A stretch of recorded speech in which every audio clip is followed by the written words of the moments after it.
তারেক রহমান খুব শিগগির দেশে আসবেন বলে উল্লেখ করেন মির্জা ফখরুল। তিনি বলেন, তারেক রহমান যেদিন বাংলাদেশে পা দেবেন সেদিন যেন সারা বাংলাদেশ কেঁপে ওঠে। সেদিন গোটা বাংলাদেশের চেহারা বদলে দিতে চায় বিএনপি। সকালে বিএনপি আয়োজিত এক অনুষ্ঠানে মির্জা ফখরুল কথা বলেন। বিজয়ের মাস উপলক্ষে দেশ গড়ার পরিকল্পনা শীর্ষক এই অনুষ্ঠানে বিএনপির বিভাগীয় সাংগঠনিক ইউনিটগুলোর হাজারের বেশি নেতা অংশ নিচ্ছেন।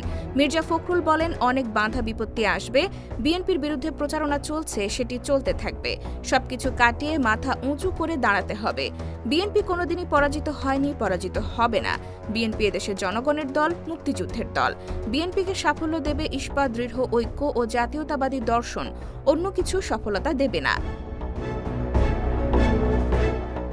অনুষ্ঠানে মির্জা ফখরুল বলেন, নির্বাচনের তফসিল ঘোষণা হবে। এই নির্বাচনের মধ্য দিয়ে নতুন বাংলাদেশে নতুন নেতৃত্ব সৃষ্টির সুযোগ এসেছে। জনগণকে সঙ্গে নিয়ে প্রতিনিধিত্বশীল সংসদ গঠনের সুযোগ এসেছে, যা বাংলাদেশকে নতুন দিগন্তের দিকে নিয়ে যাবে। এর নেতৃত্বে থাকবেন তারেক রহমান। দেশকে পেছনে টেনে নিয়ে যাওয়ার শক্তির বিরুদ্ধে বিএনপি নেতাকর্মীদের লড়াই করতে হবে বলে মন্তব্য করেন মির্জা ফখরুল। এ প্রসঙ্গে তিনি বলেন, বিএনপির নেতাকর্মীদের সামনে এগিয়ে যাওয়ার শক্তিকে জয়যুক্ত করতে হবে। এই লড়াইয়ে বিএনপির নেতাকর্মীদের শক্তিশালী মনোভাব নিয়ে এগোতে হবে। বিএনপির মহাসচিব বলেন, আগামী নির্বাচন আওয়ামী লীগ আমলের নির্বাচন নয়। এই নির্বাচন সত্যিকার অর্থে নিরপেক্ষ নির্বাচন হতে হবে। এই নির্বাচনে বিজয়ী হতে হলে জনগণের ভালোবাসা আদায় করতে হবে, মানুষের মন জয় করে তাদের ভোট কেন্দ্রে আনতে হবে, বিএনপির পক্ষে ভোট দেওয়াতে হবে।